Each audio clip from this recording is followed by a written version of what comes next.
اهلا بيكم. يعني ايه حكم مع ايقاف التنفيذ؟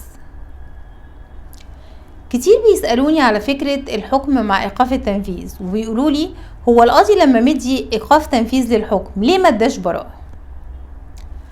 القاضي ما اداش براءة لحكم مع ايقاف التنفيذ لانه القاضي بيبقى عارف او متيقن او قناعته انه المتهم ده ارتكب الجريمة دي، يعني مش بريء. لو كان مقتنع انه بريء كان هيديله براءة. طيب ايه الاسباب اللي بتخلي القاضي يدي حكم مع ايقاف التنفيذ؟ من اهم الاسباب اللي بتخلي القاضي يدي حكم مع ايقاف التنفيذ انه الحكم اللي يكون هيديه القاضي سنة، مش اقل مش اكتر من كده، يعني شهر 2 6 لغاية سنة. اكتر من سنة ما ينفعش يبقى الحكم مع ايقاف التنفيذ.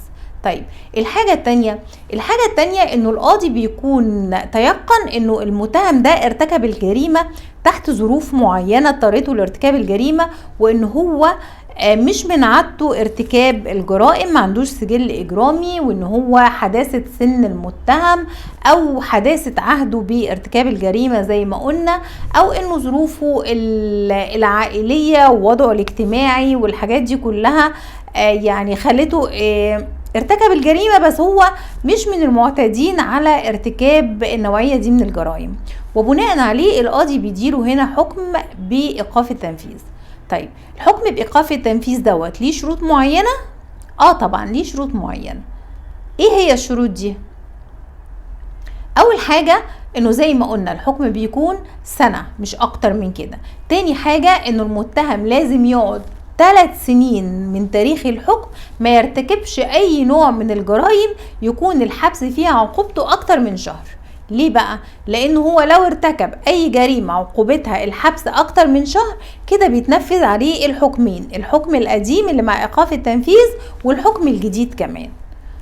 يبقى علشان ينجو في فكرة ايقاف التنفيذ لازم يقعد 3 سنين ما يرتكبش اي جرائم تكون عقوبتها الحبس اكتر من شهر.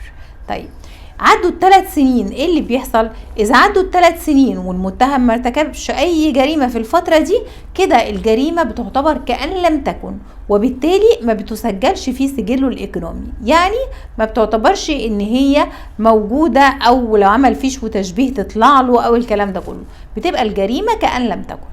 هي دي حكاية ايقاف التنفيذ. فولو لايك واستنوني في معلومة قانونية جديدة.